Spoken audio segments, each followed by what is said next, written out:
We're going to call the March 8th, 2018 regular assembly meeting to order.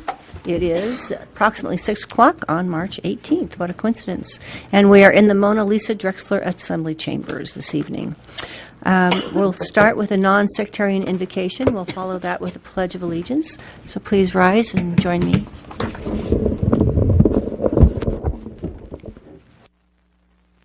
This evening, we give thanks for these beautiful spring days, the sunlight and the warming weather. We're thankful for these blessings and ask for wisdom to guide our communities and for the Assembly to deliberate using good judgment and fairness while conducting the public's business this evening. Amen. Please join me in the pledge. The flag is right behind you. I pledge allegiance to the flag of the United States of America and to the republic for which it stands, one nation, under God, indivisible, with liberty and justice for all. Thank you. Clerk, would you please call the roll?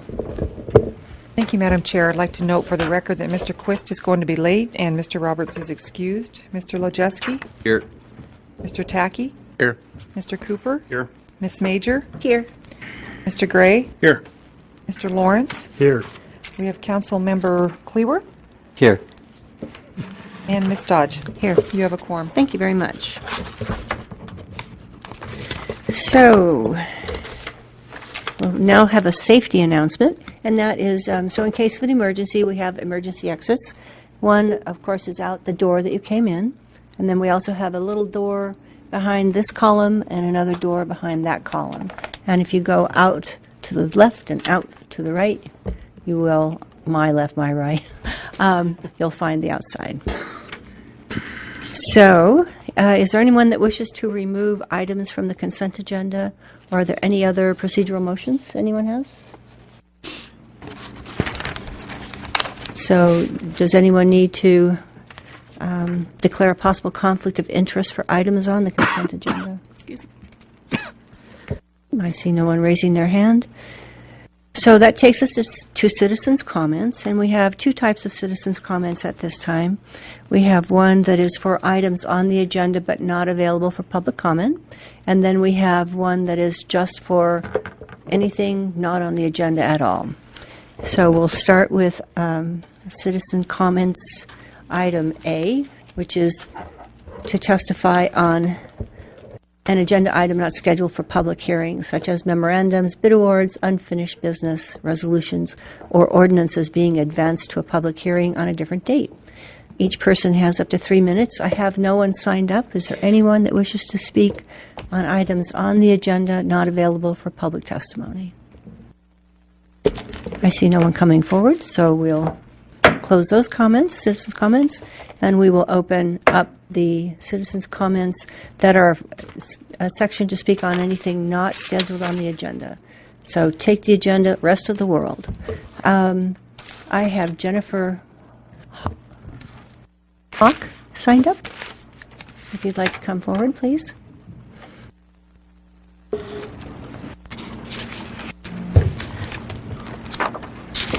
If you give us your name and address for the record, you'll have 3 minutes. My name is Jennifer Hawk. I'm at 1611 Southern Avenue, Fairbanks, 99709. Thank you. Okay. So on February 22nd, 2018, at the Assembly's regular meeting, during the last item on your docket, a vague amendment was placed before you of having a meaningful discussion regarding the horrific shooting of February 14th, 2018, by a teen in high school in Florida, killing 17 and injuring many more. While I feel the frustration of such violence and understand the desire to do something about it, I'm here to remind this Assembly that you as a whole do not have constitutional authority to act on the rights of law-abiding citizens to own firearms. Furthermore, decisions of how schools and businesses should choose to protect those on or within their property, whether I agree with them or not, is for them to decide, not you. Because the amendment was seconded and discussion of such topic was taken up, a couple things need to be addressed. First, a reference to an assault weapon or weapons was made. The term assault weapon is unclear. Do you mean assault rifle, assault knife, assault hammer, or assault frying pan? All of these have been used at some point in time to commit an assault or prevent an assault. Please use terminology that is accurate and clear. If assault weapon was intended to reference assault rifle, again, let's be clear. An AR-15 is shorthand for Armalite rifle. They are not assault rifles. Assault rifles, by definition, are able, with a switch, to operate as a full automatic or semi-automatic rifle. AR is not capable of doing this, as referenced by the ATF. Such rifles are already heavily regulated. You're not able to just buy one. Please bear in mind that evil remains evil regardless of the instrument used to commit a crime or the laws laid down to prevent a crime. You can't legislate it out. Evil will find a way. Law-abiding citizens need the ability to defend themselves against those intent on committing evil. The second reference made by an Assembly member was to Australia and China for gun control comparisons. I don't have the time to give you that accurate stats, but I do have them with me, along with recent mass assaults in schools used by knife, and those recent CDC stats on leading causes of death. I do have one question regarding China. Why would we want to compare our freedoms to a communist country that slaughtered 20 million of its own unarmed citizens simply because they were political dissidents? A country whose president is currently in the process of becoming an emperor? A country who severely limits its people God-given rights? As for our own United States, any state, borough, county, or city that dictates what the people are allowed to have as a firearm for their own protection infringes on constitutional rights. Those that have placed or in the process of placing limitations as to what law-abiding citizens may or may not own have violated their own oath to uphold the Constitution of the United States. Your job as a borough assembly does not include having a discussion about meaningful discussions of reform in any matter involving constitutional rights, even for the purpose of addressing Juneau with your thoughts. That is for the people of Fairbanks, North Star Borough, to decide if they, as free citizens of the United States of America, want the federal government to make such changes to any part of our Constitution. Thank you for your time. Thank you. Good timing. Let's see if there are any questions for you, Ms. Hawk. Mr. Quist. Thank you for your testimony. On like the subject of like this not being the appropriate forum or us not having the appropriate authority to discuss this, I just wanted to clarify. You said sending a message to Juneau. I just wanted to make sure first that you knew that this resolution was to go to Washington, D.C. It has to go to Juneau. Well, it goes through Juneau to our representatives that go to Washington, D.C. So specifically, and please correct me if I'm wrong, but my understanding is that this resolution, the presiding officer just went on the trip so she can tell us, but my understanding is that this was to be a starting point for a conversation with our delegation in D.C. That's correct. So, I just wanted to make sure that that was clear. I guess my question is, do you think that I and U.S. citizens in general have a unlimited constitutional right to arms? An unlimited right? Well, the Second Amendment says we do. So if I could follow up, do I have a constitutional right to like biological weapons or nuclear arms? I don't mean this facetiously. I understand what you're saying. Those are not addressed within the Second Amendment. They are specifically towards firearms. George Washington, Thomas Paine, and others have written documents that specify what they were talking about. And I have those with me. So one last one, if you don't mind. Do I have an unlimited right to firearms then? Yes. Okay, thank you. Okay. Thank you. Any other questions for Ms. Hawk? Yes, Mr. Lajewski.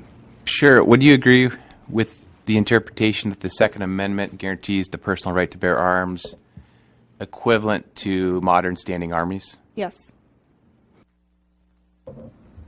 Okay. Any other questions? Seeing none, thank you very much. We appreciate. I'm sorry, Mr. Lawrence. Ms. Hawk, supposed to ask you a question, so do you realize that I certainly don't understand you, and given Mr. Lajewski's question, I suspect that nobody on this dais agrees with what you just said regarding I figure that. The Second Amendment, including it gives civilians the right to have the same arms that we give our soldiers and policemen to protect us. It's in the Federalist Papers. And so what we don't do is debate with. No debate. Just No, that's what I found that's to all of Okay. us. It's not addressed to, it's We're just being That's where I got my information. thoughtful here. So. Yes. That's, Any other? that's all. Thank you. Okay, Thank you. Yeah, I understand that's where you got the info. We just try to make sure that we have good conversations that are respectful, and I appreciate that. we have bounds that we explore regularly. Thank you very much. Does anyone else wish to speak on items not on the agenda at all? Seeing none, we're going to close citizens' comments B. And Could you note for the record that I've joined? yes, thank you. Mr. Quist has joined us. Thank you. That takes us to approval of agenda and consent agenda. Does anyone need to declare a possible conflict of interest for items on the consent agenda? See no one raising their hand. Are there any other items to be removed from the consent agenda before it's read? See no indication. Clerk, would you please read the consent agenda? Thank you, Madam Chair. Under approval of minutes, regular assembly meeting minutes of February 8th, 2018, special assembly meeting minutes of February 15th, 2018, regular assembly meeting minutes of February 22nd, 2018. Communications to the assembly, we have IFB number 18003, Big Dipper Locker Room Improvements, approval of base bid as submitted by Alcan Builders, Inc., in the amount of $108,991. We have a contract award, NASPO Value Point. It's a Microsoft Enterprise Agreement. The approval of the contract with Software House International in the amount of $200,373.13 for the initial 1-year period and a total of $601,119.39 if the 2 1-year renewal options are exercised. We have a memorandum from Mayor Castle recommending the appointment of John Davies and Samantha Reynolds to the Sustainability Commission. We have a memorandum from Mayor Castle recommending the appointment of various service area commissioners. Under consideration of calendar new business resolutions, we have Resolution 2018-13, a resolution authorizing a public utility easement to Golden Valley Electric Association on borough land within Section 13, Township 3 North, Range 2 West, Fairbanks Meridian. This is in the Himalaya subdivision area. The sponsor is Mayor Castle. Consideration of calendar new business ordinances to be introduced and advanced to a public hearing. We have ordinance 2017-20-1V, an ordinance amending the fiscal year 2017-18 budget by appropriating $3,750 in federal pass-through grant funding to the Special Revenue Fund for 3 Alaska State Library continuing education grants. Sponsor is Mayor Castle. Refer to the Finance Committee on March 15th, 2018, advanced to March 22nd, 2018 for public hearing. We have Ordinance 2018-10, an ordinance amending Fairbanks North Star Borough Code 3.16.040 regarding rules for public testimony. The sponsor is Assemblymember Lojeski. We refer to the Committee of the Whole on March 15th, 2018, advanced to March 22nd, 2018 for public hearing. And that concludes your consent agenda. Thank you very much. Move to approve the agenda and consent agenda. Second. So moved by Mr. Lawrence and seconded by Mr. Gray. Is there any objection to approving the consent agenda as presented, as read? So can I just make Yes, a Ms. correction? Major. So I'm sorry. Actually, for if you don't mind, I feel bad. The clerk made an error on the last date. It's not March 18th. It's March 22nd. Thank you very much. Thank you very much. So noted. Is there any objection to the consent agenda as read and amended? Seeing none, that's approved. And that takes us to messages from the borough mayor. Mayor, have you messages for us? Sure, just a couple of fun things this evening. So a flyover view of the VISTA program, because we're transitioning from spring to summer kind of as we speak as far as the VISTA program is concerned. I think most of you understand we've got full-time year-round VISTAs and 10 different programs that we're engaged in right now with VISTAs, and things are going really well with those programs. So we're working with the Boys and Girls Club, Breadline, Fairbanks Fairbanks Housing and Homeless Coalition, Noel Ween Library, our Parks and Rec Department here at the Borough, Fairbanks Soil and Water Conservation, also Fairbanks Youth Advocates over at the door, and Restore Incorporated Reentry Program, and Tanana Chiefs Conference. So those are our current 10 programs, and we've got 9 of those VISTA positions filled. We do have one that recently became vacant, and we're working to fill that one, but all those programs are still functioning. And as we transition with summertime, we get summer associates come in just for the summer season, and we have put a request into VISTA for 19 of those. So we're optimistic that we'll get the majority of them. There's a couple that are kind of new programs. One of interest is we're looking for a couple of VISTAs to help us with like woodsheds over at our air quality department, which is a little bit different than what VISTAs are normally doing. So they're taking a closer look at the write-up on our grant request for that. But hopefully we'll get a couple of those folks to work on that program. So things going very well with VISTA, and lots of kudos from the VISTA program too with all that we're getting accomplished. I did hand out on your desk the legal size sheets of paper with the little pins stuck in the map. Kind of fun stuff on this. It's showcasing what is coming online with our GIS program that we've been working on in-house. This is an incredibly powerful tool. The top map that you have in front of us, the green pins indicate where we have no ash waivers for different households. The stage 1 waivers are indicated by orange pins on that particular map. And then the second page that you have are the wood stove change-out program participants. That's the WS cop on the top, the heading there. That's the wood stove change-out program. You can see all the different, every one of those pins indicates a household where we've changed out a device, and they've worked on our program. So this is air quality information, obviously, but our GIS system is getting to be a real incredible tool and being recognized around the state. I'd like Mr. Williams to give us just a little more information on that. Sure. So, the Assembly is pretty familiar with some of the GIS tools that we're using from day to day. You see a lot of it all the time in some of the mappings and, like, say, products that come from the Planning Commission or the Planning Board. You'll get maps, and a lot of that comes from GIS layers.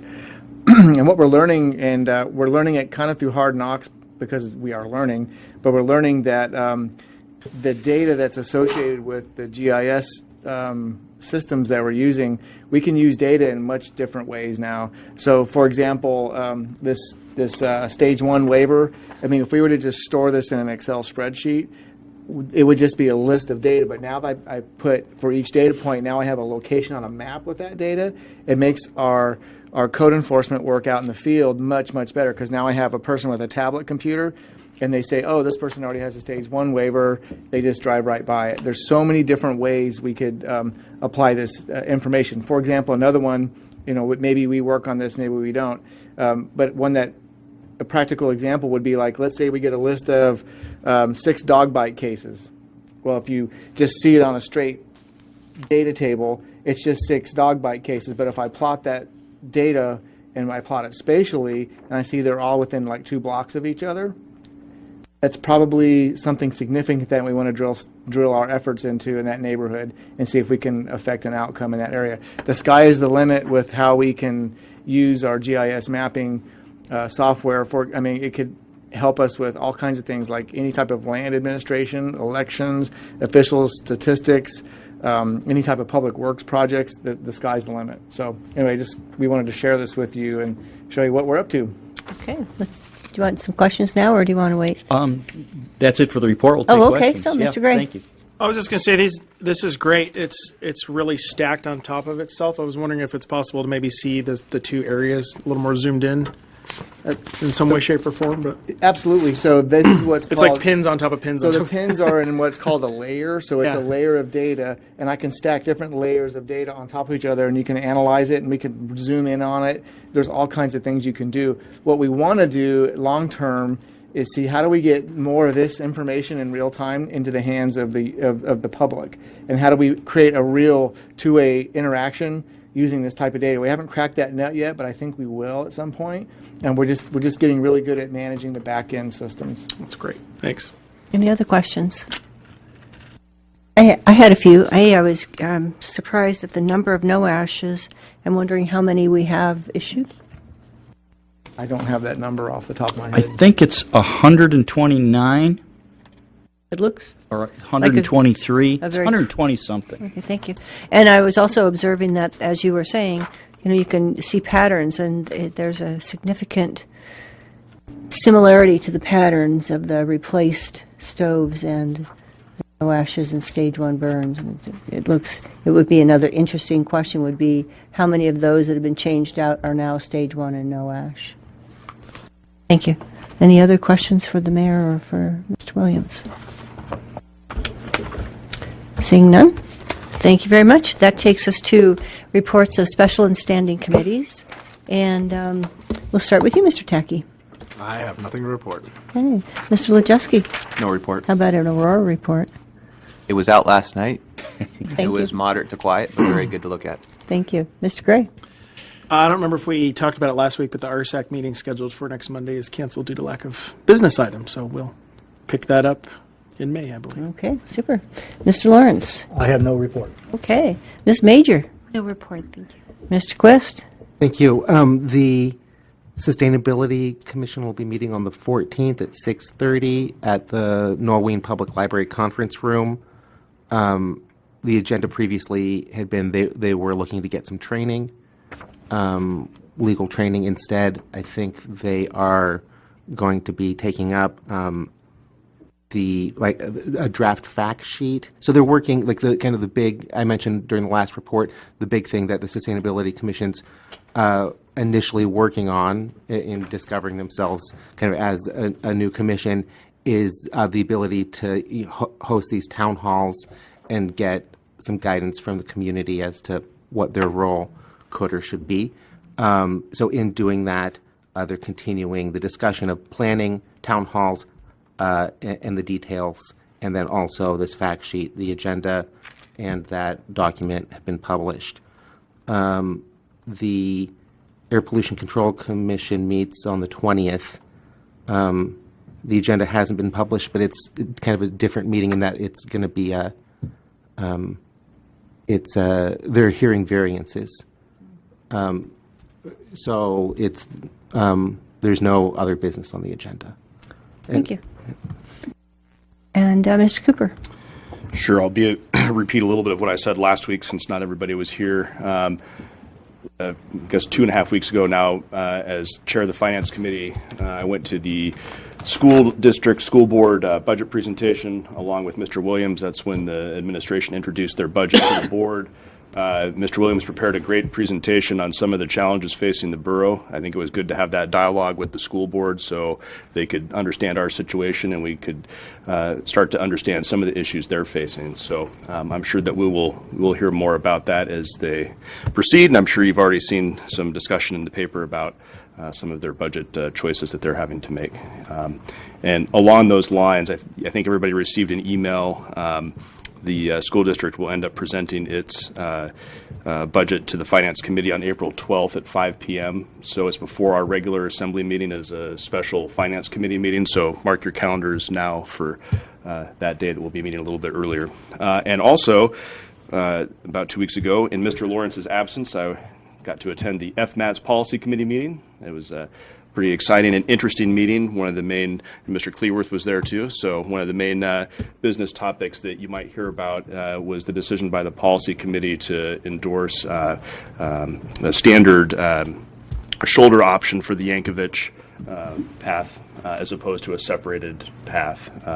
It's an issue that was fairly split in terms of opinion on who wanted what option, but based on the presentation from DOT and what was available, it seemed to be the choice that made the most sense.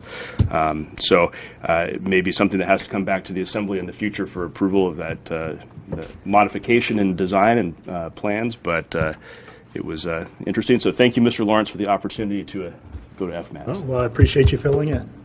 That's it. Thank you. Okay, so I hadn't been thinking about doing the DC report now, but it seems like a good time. It's kind of a special and standing committee. So Ms. Dolan and I went to the NACO meeting this past week, and we met with our congressional delegation Tuesday, I believe. So a kind of an overview of what we spoke about. We talked to both Congressman Young and Senator Murkowski about marijuana banking. They're both working on it. Senator Murkowski's office is not overly optimistic that they have the votes to pass something, but they're trying to insert some language to help with that. We paid a lot of attention to the infrastructure project proposal from the president. Had a briefing by Senator Chow and also, or Cho, is it Cho? And the White House lead on the project, and came away with a pretty good idea. The current funding will stay whole. They're breaking the $200 billion, such a number, into quarters. 50% is, or $100 billion is being proposed to be spent on the 2080 rule, as has been discussed. So 20% by the feds, attracting public and private investment for the 80%. And their talking point there is right now this is 20% more than you're getting, because right now you get zero. And I think the figure we heard a lot was that counties own 40% of the roads and the feds pay for 14% of them, or something like that. Or 40% of the infrastructure and the feds pay for 14%. Clearly, they're not paying for 100%. It might even have been more like the feds pay. Yeah, the feds pay 40%. Anyway, their point was, yeah, we don't pay for much, and this is more than we're paying for now. And then they have another 25% that was going towards rural. And this is a grant, a block grant that would come to the governor's office and be distributed by the governor. I asked the White House representative how they were defining rural, because we had heard the number 50,000, but it wasn't population, but it wasn't attached to anything. So I said, is that city? Is it county? Is it block? What is it? And he said, we're going to let the Congress make that determination. So that's unclear. And they're also letting Congress make the determination of how they'll distribute that $50 billion. Like, is it a billion per state? Is it per capita? So they're saying we're not going to get in that fight. So that was interesting. And the other $50 billion, I think, was going for things like wastewater, WIFIA and RIFIA, and all kinds of interesting alphabet soup. But I think it was wastewater and clean water and railroad money, and there was a fourth one that I didn't write down. We asked about the EPA. Of course, we talked about PM 2.5 because that's what we do. And we talked to them about point source relief. Is there a way for us to work with them, especially when we've got a power plant that's 8 to 10 years old, or that's going to be replaced in 8 to 10 years, and is putting out, 5 to 10% of our total PM 2.5, and they're going to put old controls that are going to have a kind of a de minimis impact for $20 million and putting our base at risk. So we talked to them about ways we might be able to do something about that. Didn't come away with anything specific, but got some ideas on maybe further conversations. We talked to everyone about ESPs, about encouraging the EPA to work with us or to work with them more appropriately to study the ESPs and other technology. One thing we heard that I think really stuck out to Ms. Dolan and I was from Senator Sullivan. He said that what he is hearing is that the school quality is going to be a criterion in BRAC. And I will tell you, we heard about BRAC from everybody, it seems. Would you agree, Ms. Dolan? Maybe not Mr. Young, Congressman Young, but... We heard that from Senator Murkowski's office. And, okay, not from... Yeah, about my school notes quality. Are confused here, apparently. I've consolidated them. So you're right, it's under Lisa. So from Senator Murkowski's office... we were told that school districts are going to be a part of the BRAC criterion, and they're concerned. Right now, our reputation as a school district is quite strong. Well, they said strong, but they're worried that the state's investment and approach to funding schools will have an impact on that reputation. So something for us to, when we do talk to Juneau, to be talking to them about, and to be keeping an eye on ourselves and addressing as we have communications with them.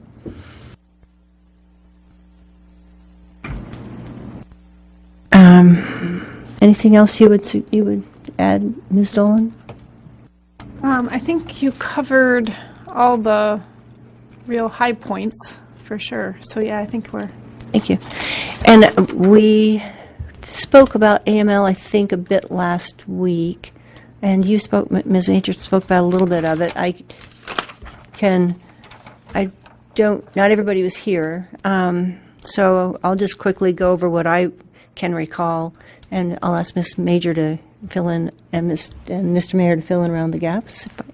So we heard that the education budget looked like was going to be flat, but would be flat. There was not expected to be cuts.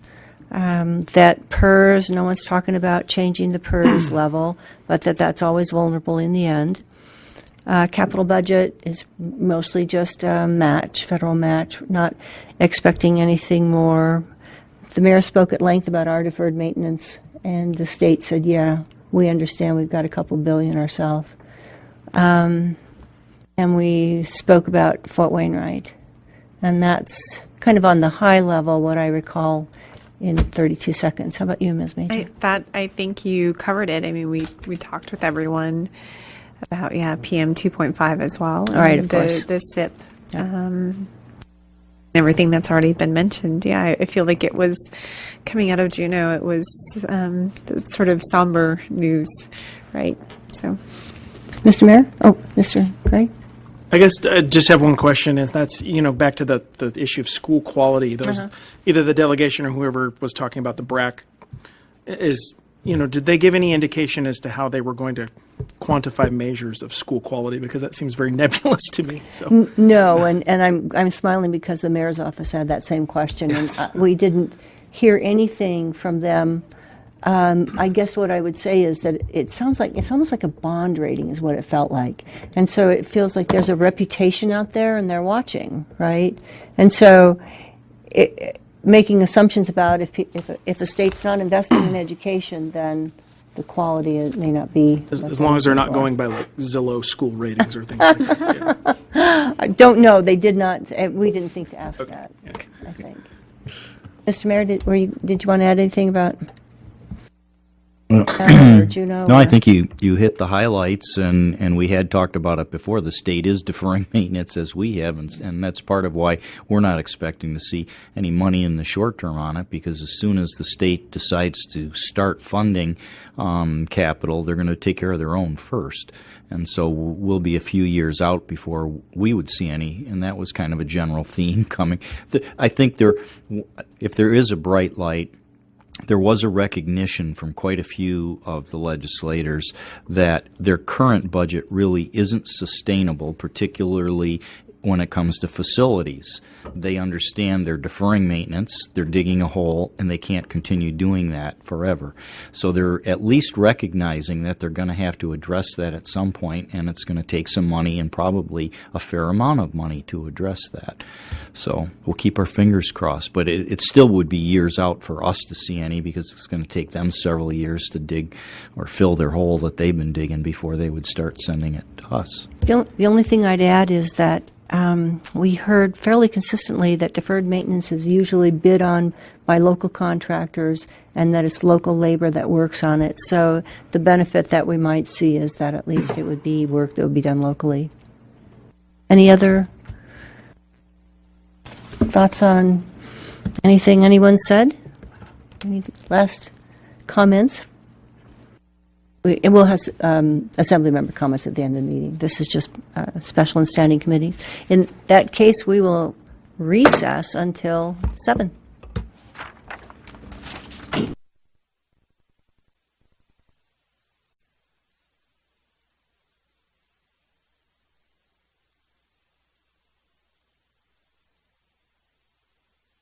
Okay, we're going to call the March 8th regular assembly meeting back to order.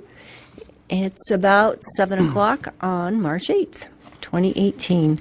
And we will start with reports from the City of Fairbanks representative. I want to call you Mayor Cleaver, so I'll call you Councilman Cleaver. Welcome. Do you have a report for us? Thank you. Yeah, I'd like to talk a little bit about snow. We are currently working 2 10-hour shifts a day inside the city. And we're going to be doing that for almost the entire month of March or until we get it done. We're hoping that Mother Nature doesn't melt on us too quick before we can get most of the hard pack up. We took care of the presiding officer's house the other day. May I say thank you so much. They did a fabulous job. Please do. I don't think we've gotten to Assemblymember Major's house, so no. We're working on that. If you want to see a complete schedule, anyone listening out there and wanting to know when they're going to be done, you can go to the city's website. And we made it a point the other night to make sure that that's up to date. And you can see approximately when your area will be affected. Speaking of that, one of the crucial things in snow removal is the snow dumps that we have. And over the years, there's been a lot of pressure because some of the location to, as people say, do something better with that land. But it is so precious that we try and protect that as much as we can. The biggest reception site we have is over by the Big Dipper. And we have worked with Chief Andrew Isaac Center. They've been purchasing some land from us over there, which we hesitate to sell because it's so precious there. But the last time we did that, we utilized those funds to expand in the Bentley Trust area. Behind the Bentley Mall there, we procured some more land there. And we're over in Lozelle Estates at the base of Birch Hill. We purchased some land there. And we're also now looking at where Reflections used to be on South Fairbanks. I don't know how many of you used to patronize them. But we're looking at that building and possibly taking that down and adding to the snow dump facility that we bought about 5 years ago to double the size of that. So we're very conscious of that and trying to add more space because as we fill them in a heavy year, it adds to the drive time and it slows us way down. So that's probably all you want to know about snow. Thank you. Thank you, Mr. Cleaworth. Yes, Ms. Major. So I just, since you brought up snow, I do want to thank you for what you brought forward to the rest of the council to allocate the extra money for snow removal. Living in this city, it's been a tough year to drive around. I mean, not just in my neighborhood, but anywhere, even walking. I mean, the Pegger Bridge, or the sidewalk that runs along Pegger is such a heavy pedestrian traffic area, and when it's not cleared, just puts people out on the road or in other places. Mm-hmm. And I don't envy the position that you guys are in this year, but thank you for allocating some additional funds to snow removal because we need it. You're right. A slow thaw would be helpful at this point. Yeah, thank you. And I would like to say thank you to the crew. This year they had a little articulated device that cleared the sidewalk so that the blade didn't have to clear it. And then the blade came through, and I really appreciate it. I know anyone else driving down my street is deeply appreciative. And I would appreciate you saying thank you to them. I will pass that on. And I recently had coffee with a friend who is disabled, and he was talking about how difficult it is to navigate our streets, and it really gave me another appreciation for why keeping our sidewalks cleaned is important. So I know it's a challenge, as you say, it's a challenge. When it's a challenge for me to walk, it's a challenge for others that don't have two legs that are as functional. Yes, Mr. Lawrence. Question for Mr. Cleaworth. My recollection is that the City Council passed an ordinance, I think it was last summer or fall, regarding property owners being required to shovel their sidewalks. Correct. Is that being enforced? That's actually always been on the books. As a business owner, I have to shovel my sidewalks. I'm supposed to be doing that. The residential property owner is supposed to do that in front of the house. All the ordinance that happened last summer was to kind of put more teeth into it, but whether the Public Works Director has used any of that, I do not know, because they have a right to ticket or give a warning and then ticket. They also wanted to strengthen the fact people should not push the snow into the center of the streets. You can put it on the curb. And there was a misunderstanding there. He wasn't clear on that spot. We got a lot of phone calls. Because when you shovel your sidewalk, you put it on the curb, and that's fine. You just don't put it in the middle of the street, which creates a little bump or a berm there. Thanks. So I'm raising the hand so that I can recognize myself, I guess. I actually flew to Seattle next to Mr. Jacobson, the Public Works Director, and he says that what he's doing is talking to people. But if there's somebody that is not cleaning their sidewalk, that, I don't know what his criteria is, but then he just goes and chats with them, and he says usually they comply. I don't think he's had to issue citations. Try not to. Yeah. Anything else for Councilman Cleworth? Seeing none, snow is apparently a passionate subject for us here. Welcome, Councilwoman Welsh and Hunter. Hunter. And Hunter's where I'm at for work, yes. I'm here tonight just because the person that was supposed to be here is too buried under trying to work with the DOT people with snow removal. So he was pretty exhausted. So when he asked me, I said, "Oh, that's not a problem. I can come and answer any questions and give you a little update on North Pole." Super. Well, we've had some issues out on the Old Ridge, and they have a very nice little survey they have set up with DOT and Kinney Engineering. They're working on getting things straightened out up there, and they have a survey online. So they would like people who are affected by that area to go on there, and I can give you the address here. It's http dot, and then there's a period, alaska.gov/NERG/Old Ridge /. And they really want some input on people who have issues with any of the traffic stuff that goes on the Old Ridge within North Pole. They had an accident out there on the Monday that we were meeting last Monday. They involved a school bus on the corner right there on North Pole Boulevard and 8th Avenue and the Old Ridge. And so they're really working on that. And then when I was coming home today, there was actually this, I don't know what kind of a delivery vehicle that was turning onto the Old Ridge from the highway and just continued straight into the berm and almost into the parking lot of the liquor store right there on the corner. So there's definitely some issues that we need to work on out there.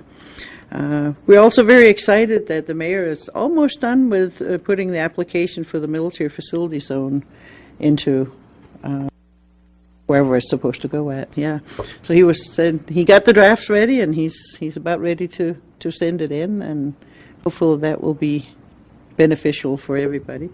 We're also very excited for both Mr. Butler and the mayor himself. We're working with developers to get some new lots, both for housing and commercial property inside the city of North Pole. Not only the property with the Ainsley, that's connected with the Ainsley property that we talked about last time I was here, but also a couple of other pieces of property and different developers. So things are looking up, and I guess the last thing we can really report is that the mayor has been accepted to go to the Association of Defense Communities Leadership School in Washington, D.C. This coming week, I believe, the 12th through the 15th. And so we're really looking forward to him getting some insight into what they want to teach him about what it means to be a member of a community that has military in their vicinity. I think that's pretty much it. Very good. Thank you. Let's see if there are any questions for you. I don't see any. Thank you for a thorough report. You're welcome. So we don't have anyone from the school board this evening, so we will move on to special orders, public hearing. And we will start with ordinance number 2017-20-1U, an ordinance amending the FY 2017-18 budget by appropriating $120,000 from the school district facilities maintenance reserve to the capital projects fund for school district facilities management / warehouse building water service replacement. The sponsor is Mayor Castle. It's on page 75 of your packet. And Mayor Castle, do you have a staff report? Absolutely. To Mr. David Bradley. Thank you. So this ordinance is to appropriate funds from the school district facility maintenance reserve to the capital project fund for the purpose of replacing the water service at the school district facility maintenance building. So this previous summer, the underground water service failed. They were able to temporarily repair it, but it was identified as something that needed to be replaced. The school board has passed a resolution approving the project and the use of the school district FMR. So the intention is to go out this summer, replace it, and then there's some associated piping work inside the building also. That concludes my staff report. Super, thank you. So we're going to begin public hearing. Find my public sheet. So I'm going to open public hearing on ordinance 2017-20-1U. And I don't have anyone signed up for this. Is there anyone that wishes to speak on this? Seeing no one coming forward and heads shaking negatively, I'm going to close public hearing. Move to adopt. Second. So it's been moved by Mr. Cooper and seconded by Mr. Tackey. And I see Mr. Lawrence, you have your hand up. Mr. Bradley, where is the school maintenance building? It's over in the railroad industrial area. And what is it used for? It's where they house their maintenance personnel for maintaining all the school facilities. All right, thank you. Any other assembly debate, discussion, questions?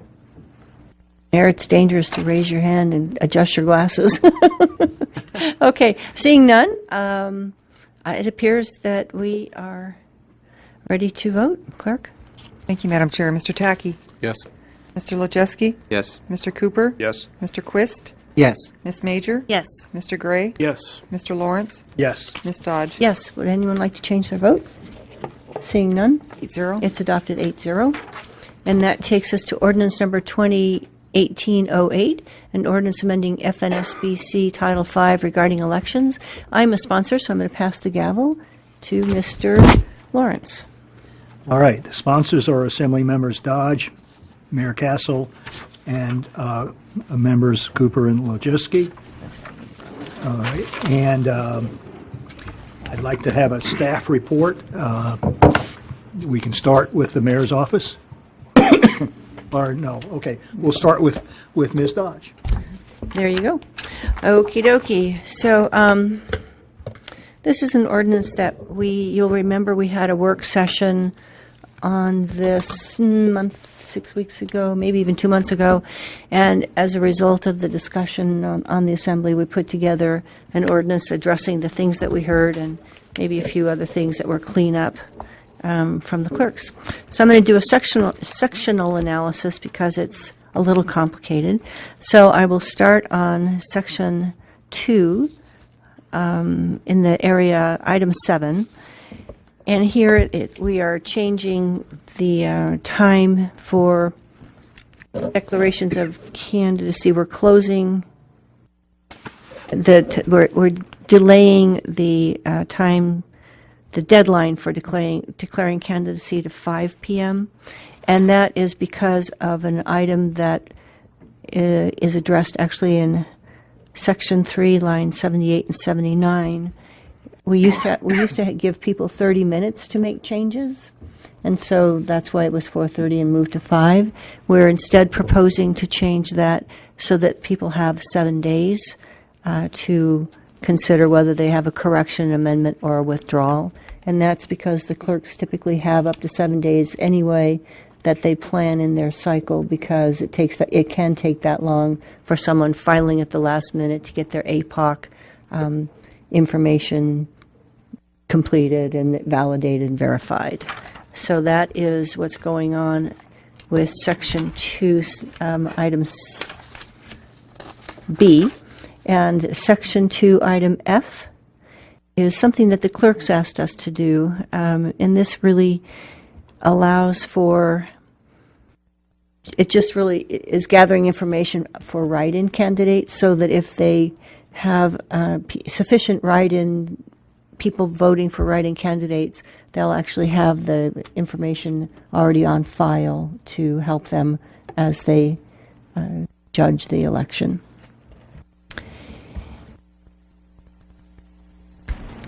And we get with this something that we as a group came to a conclusion that may or may not be what the body wants, is that we thought that we would give them until 5 o'clock the day before the election just for filing this as a write-in. And then we already talked about Section 3, lines 78 and 79, area, Section 3A. And then we have Section 3B. And this, of course, addresses the IGU issue that we saw, that we experienced this past year. Yes, Mr. Lejeski, I'm in staff Section report. 4. Pardon me? Section 4. Thank you, Section 4.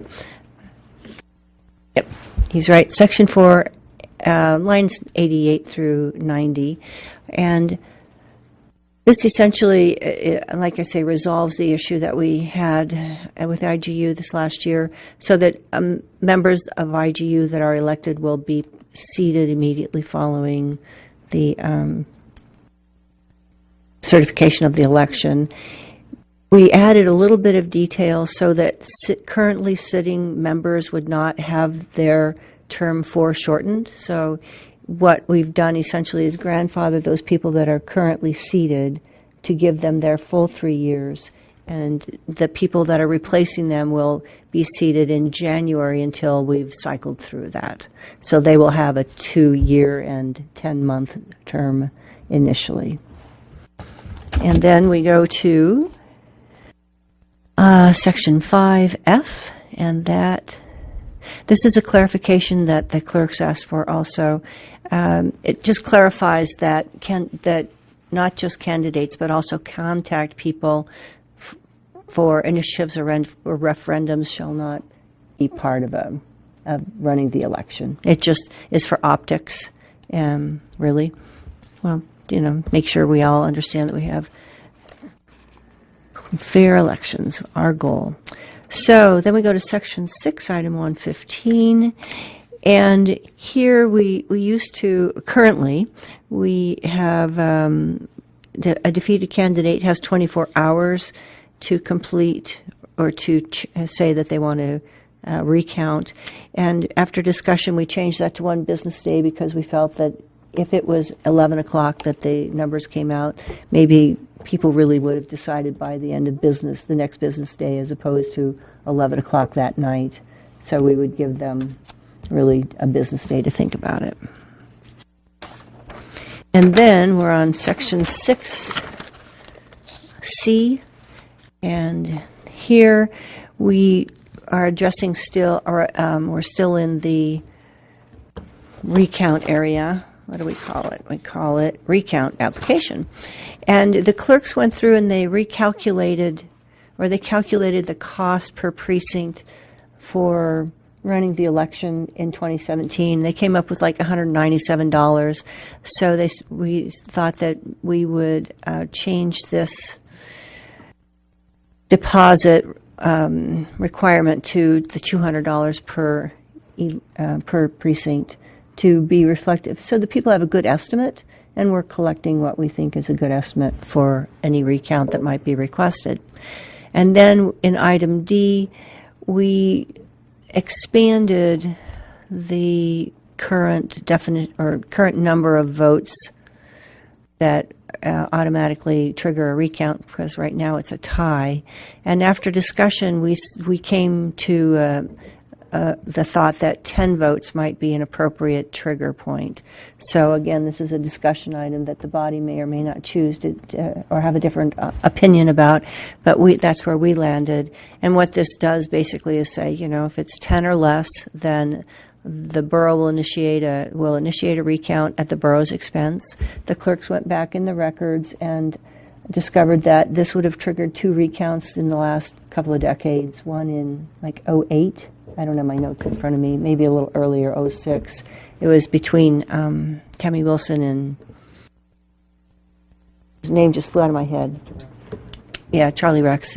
And then the one last year would have also triggered one. So it's one a decade or so, and that would be triggered.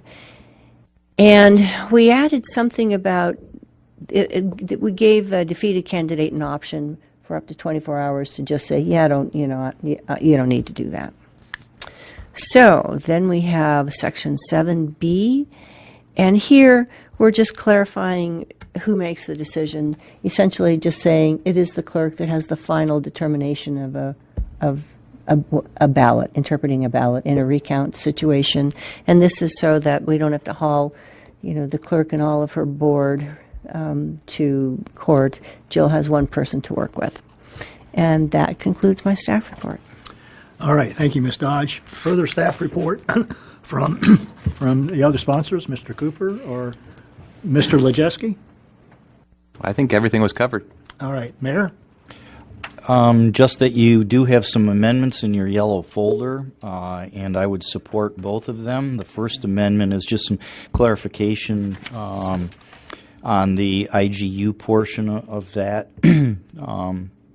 explaining how we're not shortening the term of somebody in office. Just a little bit of a cleanup clarification. Amendment number 2 is adding in writing, so that when a candidate concedes the election, they have to do so in writing, not just verbally with the clerk's office, which is good business, to say the least, to have it in writing. So we certainly endorse both of those amendments. Thank you.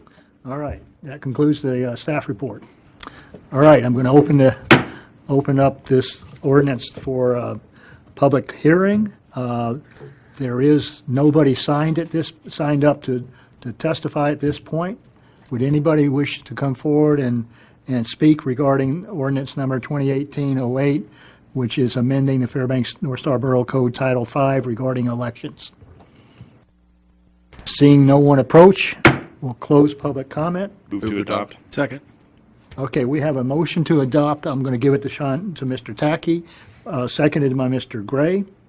Assembly debate and questions for staff, or questions for the sponsors. Ms. Dodge. I would move amendment number 1. Second. All right, we have a motion to amend the ordinance as stated in amendment number 1, which is in our yellow folders. And we have a second from Mr. Tackey. Ms. Dodge. Would you like me to read that? So on line 87, I would move to add the language. Let me get to it, because I think it's after, on line 87, after qualified, change or add a comma and add unless otherwise provided in this subsection. All right, so we have an amendment on the floor. It's seconded. Debate and questions. Objection. Yeah, all right. Is there any objection? All right, that amendment passes. Ms. Dodge. Thank you. I'd also like to move to amend line 128 to add the words in writing. It would read, the clerk shall cease a recount under the subsection if a defeated candidate concedes the election in writing no later than the close of business 2 days after completion of the canvass. Second. All right, we have a motion to amend. Let's see, what line is that?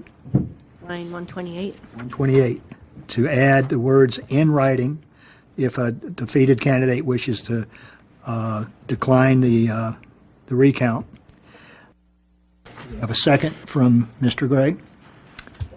Discussion or debate? Mr. Lejeski. So I have a question probably for the attorney. Does email count as in writing? Yeah, I think it would. I don't know if wouldn't you accept that, Nancy? I would accept it if it was in writing from the candidate.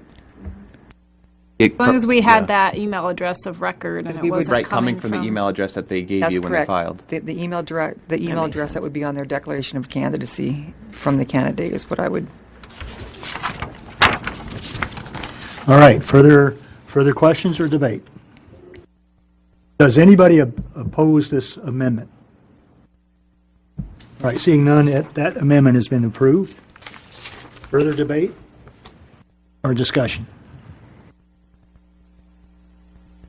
Mr. Cooper. Excuse me.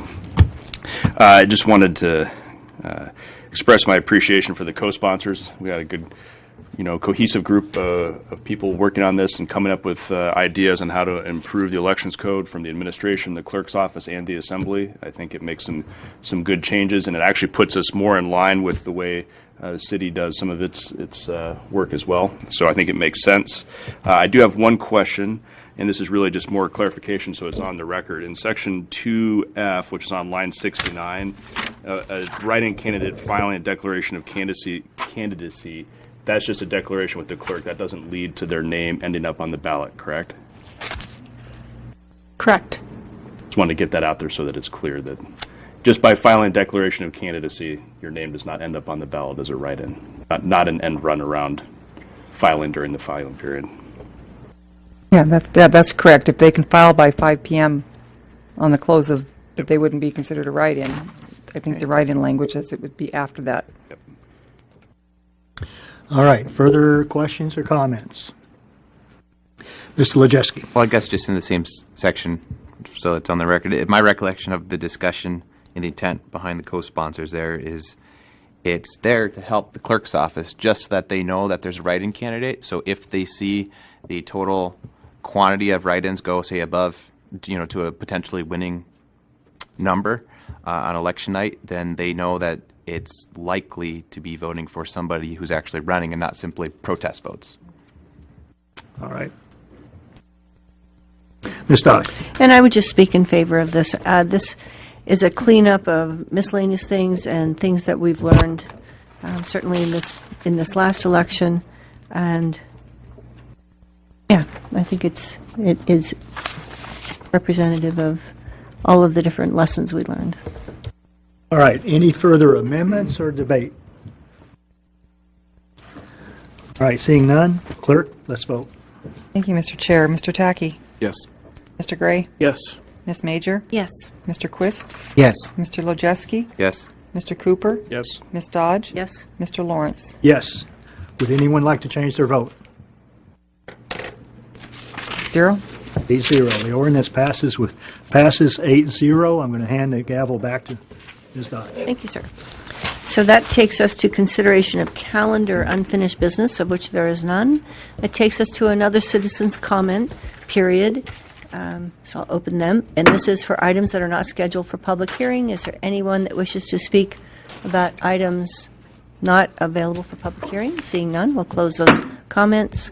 And that takes us to consideration of calendar, new businesses, ordinance to be referred to committees or commissions, of which there are none.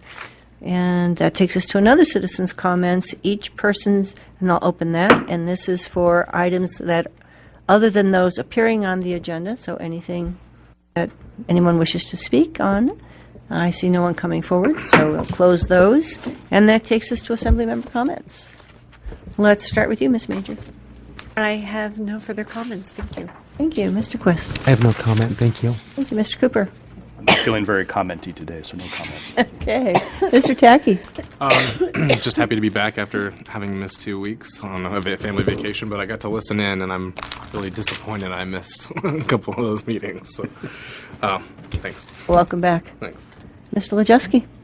I'd like to echo the comments from Mr. Cooper that for the group that came together to sponsor the election tune-up, I guess I'll call it. I thought everyone contributed. Really good ideas came together, and it was just a productive brainstorming meeting that turned out with, the tune-up. So I'm really appreciative of everybody else who did that. Thank you. Good term. Mr. Gray. I have no further comment. Thank you. Thank you. Mr. Lawrence. This certainly is one of the shortest assembly meetings we've had in a long time, and there are people out there who probably think that's a good thing. It's not over yet. Mr. Mayor, any last comments? I think I'm good, thank you. Okay.